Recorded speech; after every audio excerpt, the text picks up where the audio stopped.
The biggest hurdle that Caitlin Clark needs to overcome is her head coach. And right now I'm at a point where I don't need or want that in my life. Nobody cares and nobody's watching, and you can stink it up. Go to the Atlanta Dream. Nobody will be. The ascension of Caitlin Clark to the professional ranks was always going to be a seismic event. It was never just about basketball. It was about the collision of a generational talent with a league on the cusp of a new era. For the Indiana Fever, winning the draft lottery felt like secure. You know, it's a great tool for a lot of different reasons. I just think it's become such a negative space, and it's just become a cesspool for negativity. And right now I'm at a point where I don't need or want that in my life. Securing the keys to the future. But a year into that future, a different kind of lottery is playing out, one of perception, loyalty, and philosophical direction. The biggest hurdle Caitlin Clark needs to overcome, many of her most ardent supporters now believe, isn't an opposing defense or the physical toll of a grueling WNBA season. It's her own head coach. This sentiment, once a whisper in the corners of social media, has erupted into a full-throated roar following a recent interview with Fever head coach Stephanie White. The interview Don't forget to subscribe and turn on the notification bell so you never miss a video. Intended as a routine off-season check-in, has instead become a flashpoint, exposing a growing chasm between the franchise's direction and the expectations of the fanbase that has fueled its unprecedented popularity. To understand the detonation, you have to understand. We're saying let Caitlin do her thing. You are forgetting. You knew the spotlight Caitlin Clark had before you got here. You knew that before you got here. You signed up to be under the microscope and in the spotlight. That's part of the reason you came. That's part of the reason a lot of these players came, Natasha, because y'all wanted to gain off of Caitlin Clark's celebrity and clout. And y'all came over here so y'all can get clout. But you didn't like the other side of the coin, which was there is going to be a level of scrutiny. You are going to be held accountable. If you want to go somewhere where nobody cares and nobody's watching and you can stink it up, go to the Atlanta Dream. Nobody will be talking about you. The landscape. For the entirety of Clark's rookie season, a significant portion of her fanbase harbored a quiet, gnawing concern. Was Stephanie White, a respected coach with deep roots in the game, the right person to not only maximize Clark's otherworldly talent, but to protect her from the unique pressures and physical targeting she faces, and to build an offensive identity that truly orbits around her gravity? The Fever's surprising playoff run bought White some grace. And I guess with the offseason too, Amber mentioned in her exit interview that the number one priority was to land Kelsey in free agency again. Just how important was she to your team this year? How important has she been to the Fever? Obviously, the 8 years she's been with the franchise, and how badly do you want to keep her around? I mean, yeah, she was the number one priority a year ago, and she's the number one priority this year. She's been so important. And, I said this last year, Kelsey deserves to go through this stage of her Indiana Fever career. She's been through sort of the worst of the worst, for lack of a better term, in and out of the building,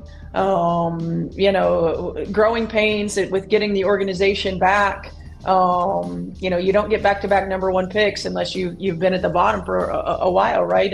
And she showed up like a pro every day. A temporary shield against the mounting questions. But the coach's own words, disseminated through that recent interview, have shattered any remaining patience.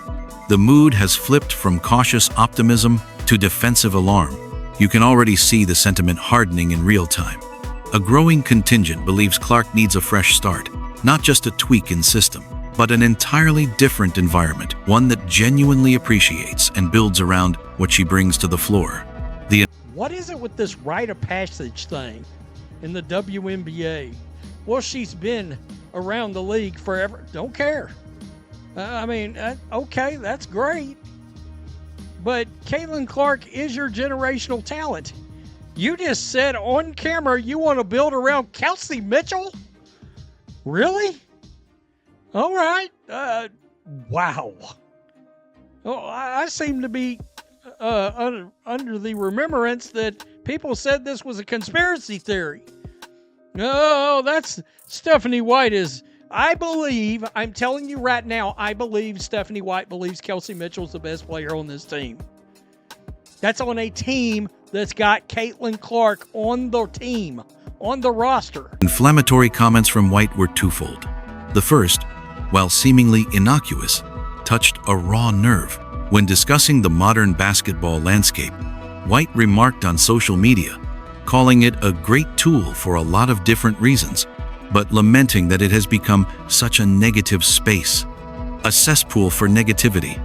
She concluded, "Right now, I'm at a point where I don't need or want that in my life." On the surface, this is a sentiment shared by millions. Social media can be a toxic environment, but context is everything. In the echo chamber of Clark's fandom, statements about social media toxicity. But more specifically, when she was asked through the season, once Caitlin Clark won her ESPY award, Stephanie White was asked about this, and instead of boasting about Caitlin Clark, instead of gushing over Caitlin Clark, instead of hyping up her player, she brushed over Caitlin Clark's achievement, and she saw this as an opportunity to bring up players that nobody cared about in the past. Bring up Sue Bird. Yeah, Sue, you're cool. Nah, I don't care. Bring up Tarot. I don't care. Bring up Brianna. Nah, I don't care. So even when asked with a direct question about Caitlin Clark's achievements, Stephanie White found a way to skirt over it and bring up people in the past. Are rarely heard as general observations. They are interpreted through a specific lens, as a subtle, and sometimes not so subtle, critique of the very people who have turned the WNBA into a cultural phenomenon, Clark's fans. This audience sees themselves not as a cesspool, but as the primary defenders of a player they feel is constantly underappreciated, unfairly officiated, and whose accomplishments are perpetually minimized by a league establishment seemingly uncomfortable with her singular stardom. To these fans, White's comments landed not as leadership, but as irritation. It sounded like a coach who views the extra attention, the packed arenas, and the passionate online presence as a headache to be managed rather than a gift to be leveraged. The reaction was immediate and visceral.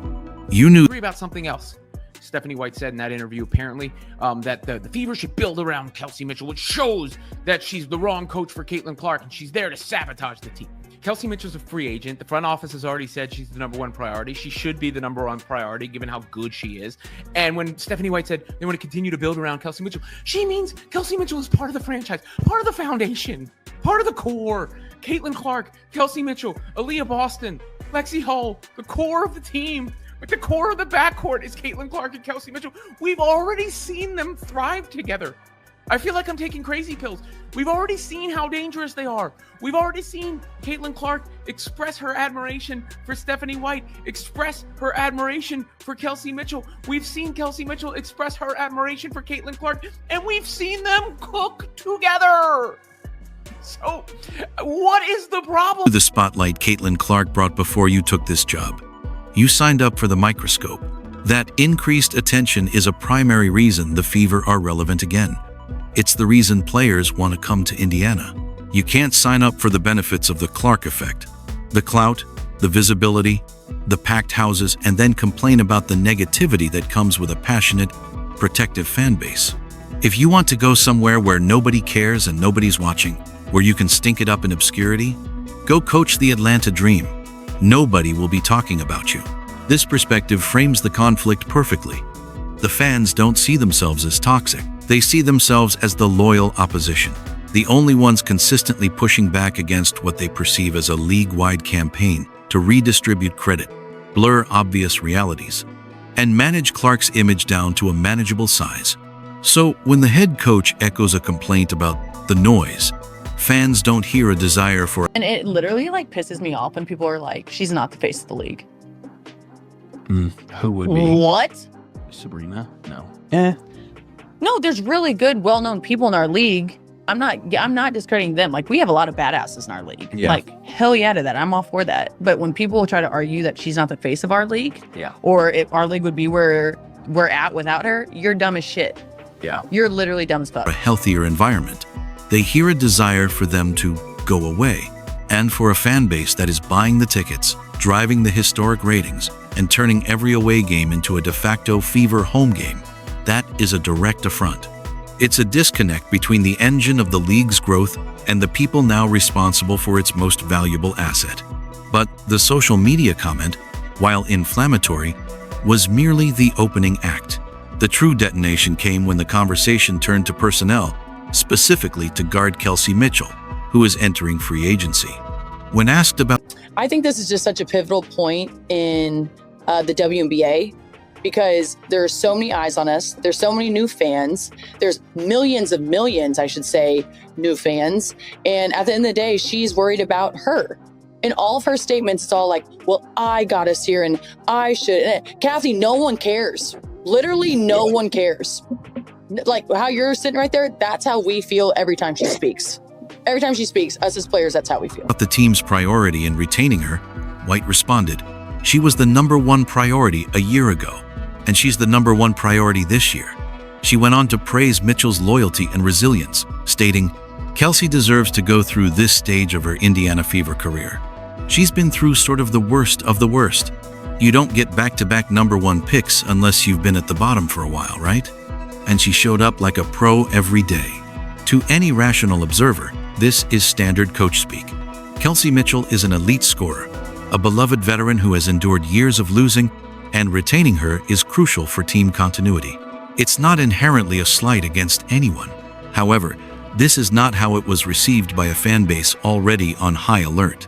They heard a coach publicly anoint a different player as the franchise's central pillar, the #1 priority, while the player who single-handedly altered the franchise's financial and cultural universe was framed as a complementary piece. This single line became the thesis for a pre-existing argument that Stephanie White sees Caitlin Clark as optional in her grand vision. She is the draw, the magnet for attention, but not the true centerpiece of the basketball project. And once that idea takes root, every single on-court decision becomes evidence. Every possession where Clark is relegated to off-ball duty, every late-game sequence where the ball doesn't find her, every rotation that prioritizes structure over her innate chaos is viewed not as a coaching decision, but as a philosophical statement. The phrase that truly sent fans into a spiral was when White discussed building around Kelsey Mitchell's success. The word "continue" was the dagger. It implies that the foundation of the team, the system, the identity is already built. And that is precisely what Clark's fans do not believe. They don't feel the Fever have been building around Caitlin Clark at all. They feel the organization has been trying to sand down her edges, press her into a pre-existing half-court oriented system, and manage her impulsiveness rather than unleash it. This gets to the heart of the basketball disagreement. The massive new audience that Clark brought with her from Iowa fell in love with a specific product: pace, freedom, audacity.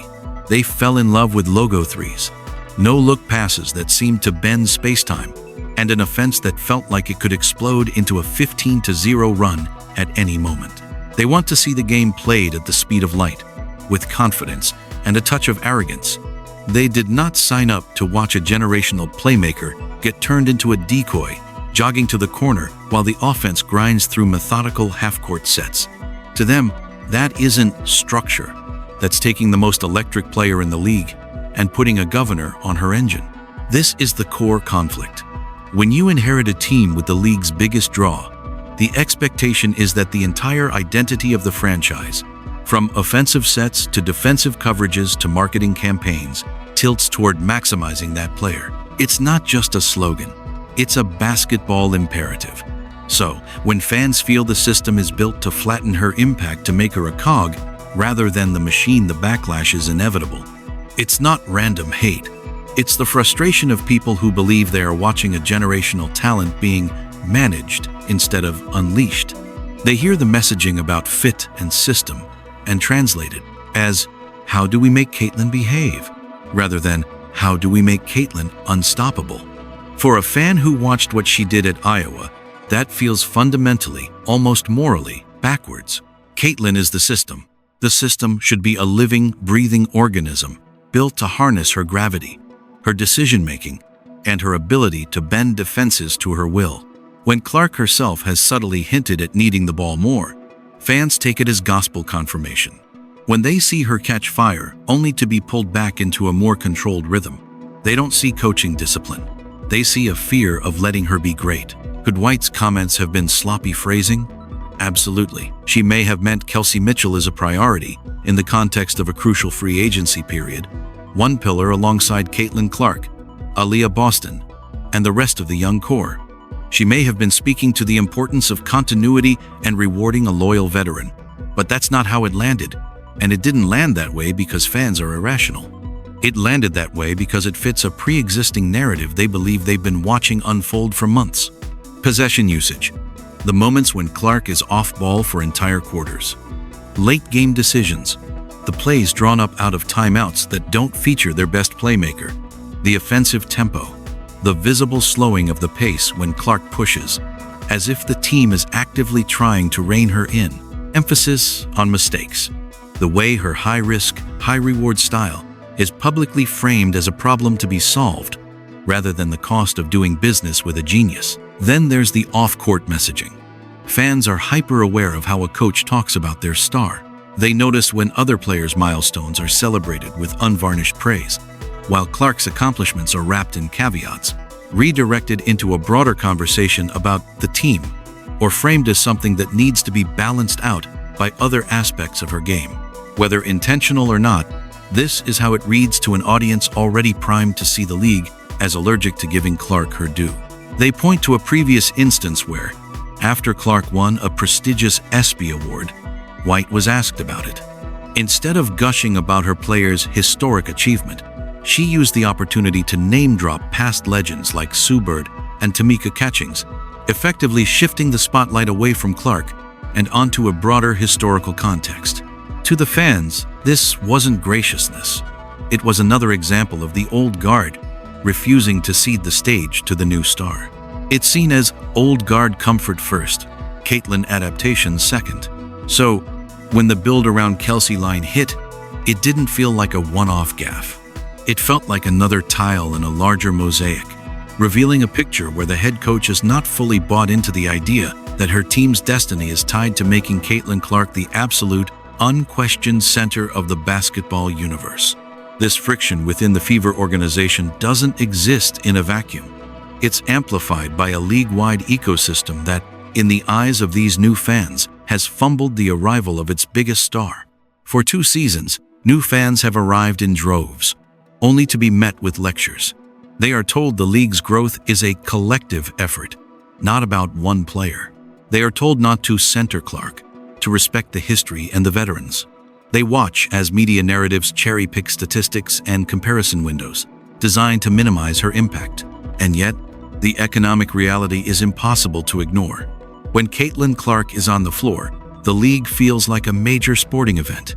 When she isn't, the casual audience vanishes. This creates a feeling among fans that they are being managed and manipulated. They feel the league wants their money and their eyeballs, but resents the reason they showed up. This is what people mean when they say the ecosystem can't handle her being the star. It's not that she's unworthy. It's that her dominance disrupts a carefully constructed world where many people, media pundits, former players, league executives built their reputations on a different model, one that didn't revolve around a single gravitational center. This is the real missed opportunity.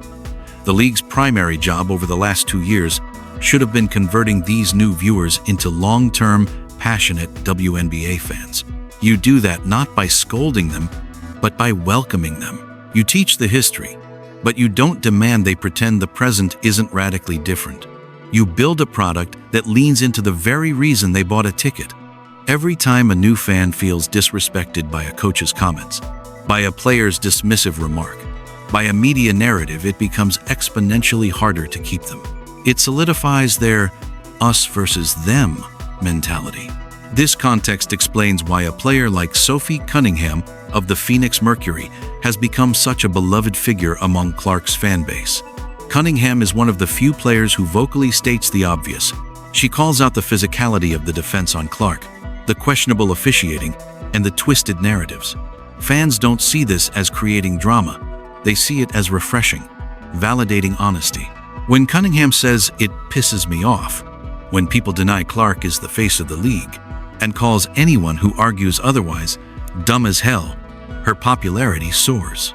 She gives voice to what the new audience has been thinking for 2 years. She becomes a symbol of challenging the unspoken rules of the league's old guard. In an environment where quiet compliance is often rewarded, a loud truth-teller becomes a rallying point. To be fair to Stephanie White, one thing she said in the interview is undeniably true. Multiple things can be true at the same time. It can be true that she genuinely respects Caitlin Clark as a person and competitor. It can be true that she didn't intend to imply Clark is secondary.